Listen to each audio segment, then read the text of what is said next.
So this video is about applying value to a geometric hard flat plane surface. Most of the forms I've already filled in are curvilinear forms. They have a curved surface, except for this guy here. I haven't filled that one in yet.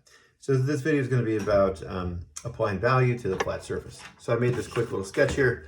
The numbers here represent the value. So if the sun's coming from this direction, this is going to be a number 1, this is going to be number 2, this is going to be number 3 value. Because the sun is shining on this top plane the most, it's going to be the lightest value. This will be a midtone, and this one that's facing furthest away from the sun angle is going to be the darkest. Before I begin, I'm just going to outline this. I just noticed that my value was a little light here, and when I do apply the value, I want this to be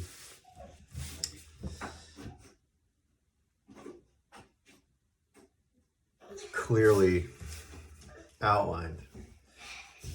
The light blue is a little too close to the value of the pencil, and what's nice about this type of a drawing is that it's going to marry value application and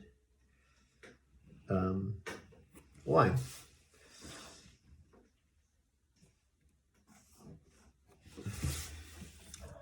And so I was going to outline with a dark blue. I couldn't find it, so I just used this green.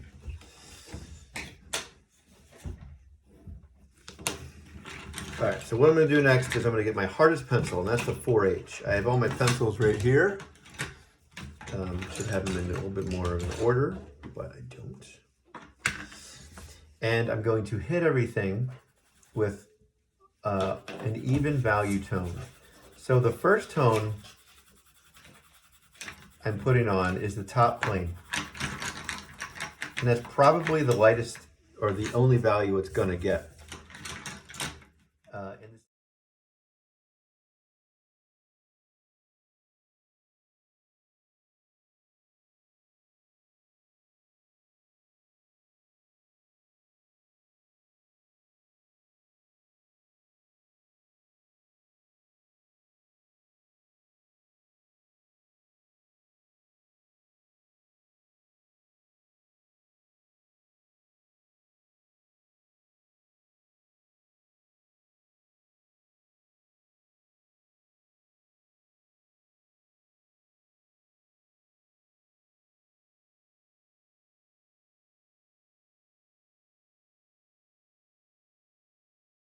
Gonna get. In the same direction of value, I'm going to apply value to the side plane and the plane facing me.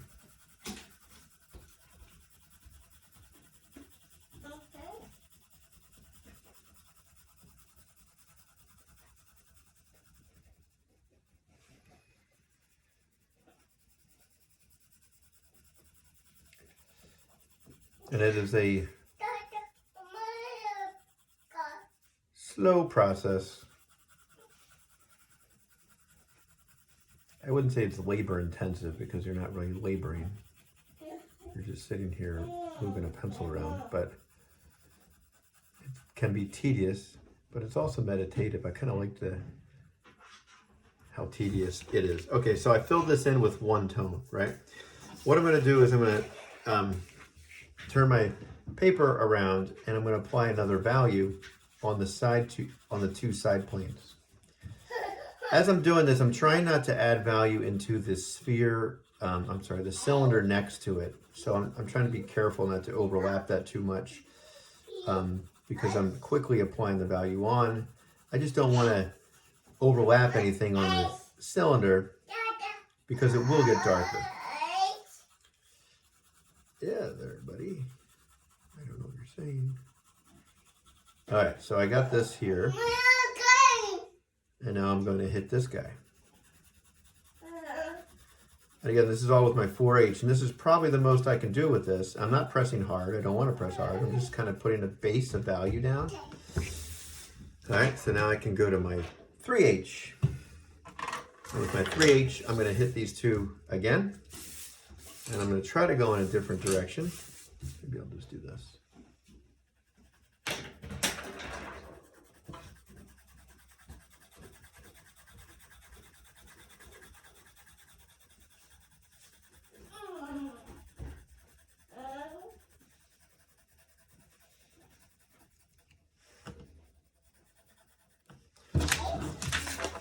Have to be careful. My fingers are just resting on top of this area that I worked on, and I do not want to work that again.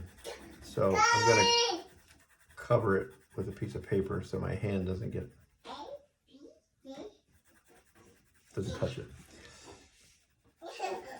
This H3 didn't do very much. It just added another layer, and it toned it down just a smidge.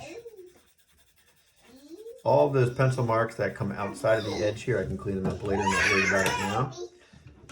And now we're going to go to my 2H. And we'll do the same thing. And as you're building this up in layers, you can kind of go back to the first original angle that you went in. That's someone what I'm doing now. So this might be my number 2 value. As long as it's darker, it's clearly, definitively darker than the value above it, which is the top plane, which is the number 1 right here, then you can leave it. If it's too close or it's questionable, then you want to add another value, another layer. And I might go back and add another layer, but for now, this looks darker than that. That's all I care about.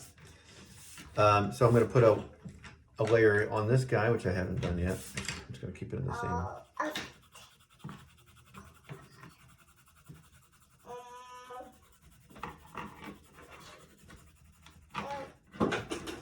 All right, so now I'm going to jump up. This was my 2H. I'm going to jump up to my H.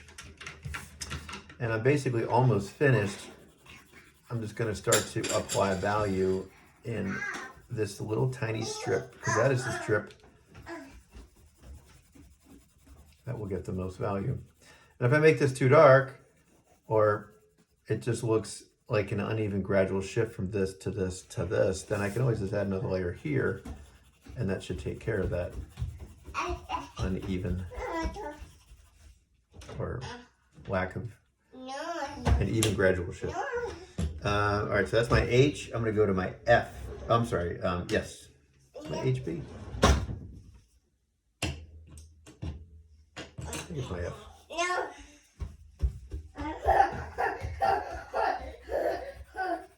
Actually, no, it was my HB. Huh. Nope. Sorry. I forget which one's first, the HB or the F. I just had a little bit of a mind issue. I forgot. But I put the HB here, and you can see it's a little darker there, and that's what I did not want.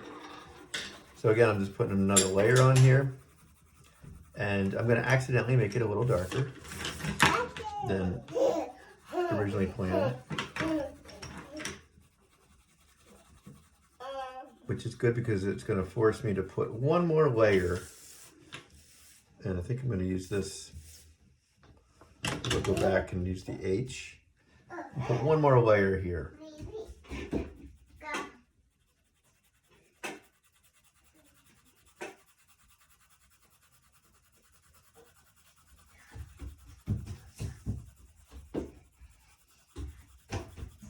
Just to bring this tone down a little bit more, so there's more of an even gradual transition from one to another. If you wonder where all the noise is, my son is emptying out my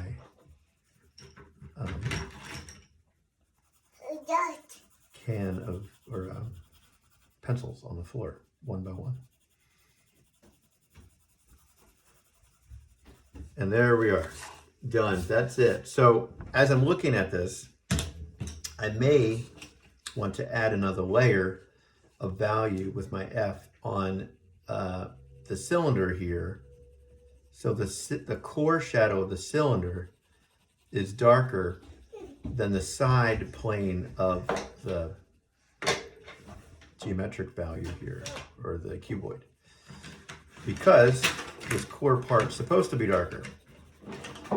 So I'm just going to work on this quickly for a few minutes and see if I can just tone it down a little bit so there's a clear difference between the two, and you can kind of see it starting to form now.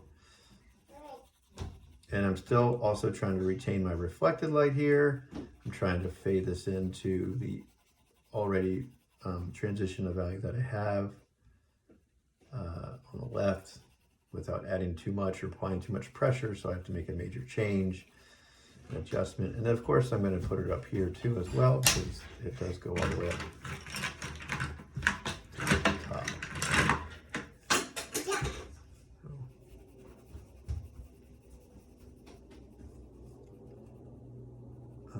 And I'm almost finished. I'm just going to add a little here too. And again, this is why we also use line, because some of these values get really close to one another, and it's nice to help those differentiations with line. Okay, that's it.